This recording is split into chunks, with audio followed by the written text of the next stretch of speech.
My favorite thing about being my type is how well we work with people. We can get along with anybody. A natural ability that I have to kind of see all sides of an argument. That just lets me relate to a lot of different people. I help people get along with each other, and I can mediate situations and help people see other people's points of view. Things that a lot of people would be immediately offended by, of course, can offend me as well, but I can try and look for kind of the light spots in what they're saying and try to find and navigate conversations really well. We're just nice people.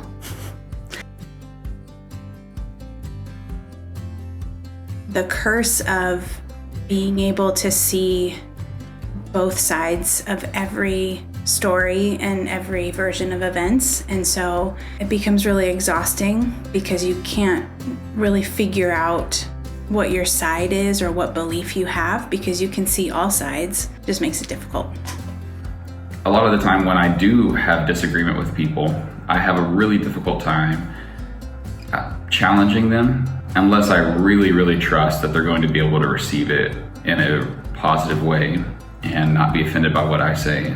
And in other words, conflict to me, no matter the level of conflict, some people would not consider it a big deal at all, but to me, conflict always feels very, very heavy because I would rather maintain the peace and maintain a relationship with someone. One of the character traits of the 9 is to stuff your anger. And so I will stuff it and stuff it and stuff it until it'll either explode or I just passive aggressively go around, what my mom would always say, sitting down on the outside but standing up on the inside. And that would look like slamming drawers, slamming a door a little bit louder than I should. I teach junior high, and so some people really have a hard time imagining wanting to be with 12, 13-year-old kids, but I love it, and it's because of my easygoing nature. I can empathize with the kids. I can see the kids who are struggling and help them. I can understand their brains are going crazy, and I can have patience with them and explain things where other people might get angry or frustrated or just totally lose it. I am a marriage and family therapist. I can be really accommodating. I tend to make clients feel really good about themselves in the beginning, but then when it comes time for them to be challenged or for them to see things about themselves that maybe they don't want to see, it's really hard for me to take that step and to cross that bridge of confrontation. I knew I had found my number when I read about the sloth, and I felt a gut punch to my soul because I knew that that was something that I had struggled my entire life, and I always felt a lot of shame around this idea of, was I lazy? I wasn't ambitious. And when I understood the sloth and how that plays into my personality and my goals and just my day-to-day, it was really freeing, and I knew that I had found my number. One thing I think you should know about 9s is that we have very strong opinions and feelings, but we are not always awake to them, or we are, but we work really hard to stuff them down to keep the peace with you, or we know that it might jeopardize a peaceful friendship or relationship, and so we just keep it and hold it to ourselves. It helps me to always try to see other people's points of view. I'm not judgmental about why somebody may be feeling a certain way, and I can comfort them. I can help other people have peace in their own relationships because I can walk them through what the other people might be thinking. The friends and, of course, my wife, who has been able to dig in this with us, we've been able to relate to each other so much better just because we've been able to go, okay, we at least can understand what your core motivation in your heart is. My wife is really motivated by this sense of what is right and what is wrong, and has just these black and white pictures of the world. it helps me as an Enneagram 9 understand why she would speak in a certain way, or maybe be relating to people in a certain way. And that, I find that very helpful.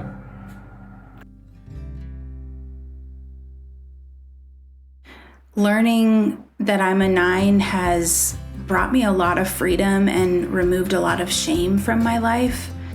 I don't see myself now as deeply flawed because my energy level is lower or my ambition is lower. I don't see that as a shameful thing anymore. Instead, I see it as something I'm going to partner with God to help me in that. And knowing my type has given me a lot of grace for myself. It's also given me really specific ways on how to engage the Lord with my personality and with who He's made me to be. Now I know that I have ideas and I have dreams, but I often dismiss them because I don't think that they are good enough or worthy of people's time and attention. And the message for 9s is that your presence matters. And so I try and bring my ideas to the Lord and remind myself that my presence matters and that He wants to use me. I've taken that shame off of myself. 9s seek harmony. Their gift of accepting others without prejudice makes people feel understood and valued. Despite their aversion to conflict, their sense of fairness may make them committed fighters for peace and justice. 9s strive to be in harmony with themselves and the world around them. They are gentle giants, wise beyond their years, who influence others through genuine kindness. As a result, they can mesh well with almost any group or individual and are fantastic collaborators. 9s may experience a type of perpetual overwhelm in our Western world, particularly in America, which is a 3 culture if there ever was one. Procrastination can be a habit of 9s as they tend to store their energy in order to feel prepared for the future. 9s, along with 8s and 1s, are in the gut center. The common experience of the gut center is anger, and each personality in this group has its own unique response to that. 8s fight, 1s fix, and 9s fall asleep. 9s are the most out of touch with their anger, and so they tend to disconnect from it in order to build harmony and comfort, both internally and externally. They tend to turn a blind eye to whatever threatens their peace until they reach a breaking point. According to Richard Rohr, the biblical patron of 9s is the unwilling prophet himself, Jonah. He receives the command from God to go to the Assyrian city of Nineveh, the pinnacle of godlessness at that time, to proclaim God's coming judgment. And Jonah's like, no thank you, and boards a ship headed to Tarshish, which is literally in the opposite direction of Nineveh. God sees Jonah's escape attempt and raises him a devastating storm at sea. Shipwreck seems inevitable, and all the other sailors are praying to their gods to be rescued, and meanwhile, Jonah is asleep. The captain eventually has to wake him up when the sailors cast lots to find out which one of the passengers is responsible for the disaster. The lot falls on Jonah, and this conflict-avoidant prophet offers himself up to be pitched into the sea, illustrating the fact that 9s would literally rather die than expend energy unnecessarily. Now, when this happens, the storm immediately stops, a giant fish swallows Jonah, he survives in the belly of the beast, and 3 days later, he's spit up on the shore. After all of this, he carries out God's command and preaches that the city will be destroyed in 40 days because of their sin, and the people actually listen to him. Everybody, including the king, begins to fast and wear penitential garments. Because of this, God regrets his decision to destroy the city and decides to spare it. And this displeases Jonah. Again, he wants to die. He leaves the city and he sits under a canopy of leaves he's rigged up, and he wants to see whether the destruction will come after all. And God then makes a castor oil plant, which provides shade for Jonah for him to pursue his favorite hobby, sleeping. But the next morning, a worm gnaws on the root of the shrub so it wilts. And as the hot east wind plagues Jonah, once more he wishes to die. But God gives him a lesson in unconditional love. You pity the plant for which you did not labor, nor did you make it grow, which came into being in a night and perished in a night. And should I not pity Nineveh, that great city, who do not know their right hand from their left?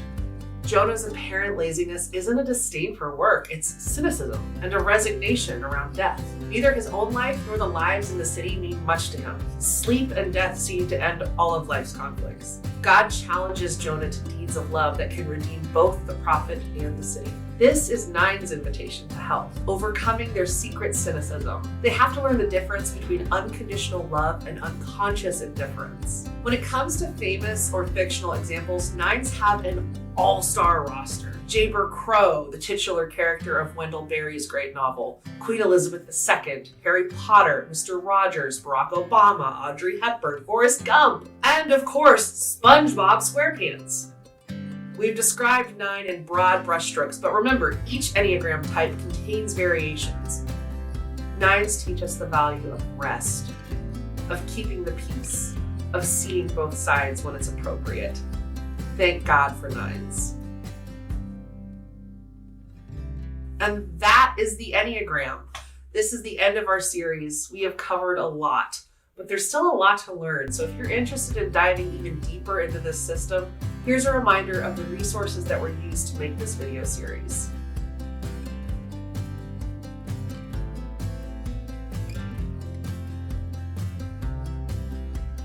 Whether it's with the Enneagram, another typology system, or something else entirely, I hope that you are able to continue on your journey towards health and discernment. Thank you so much for watching, and God bless.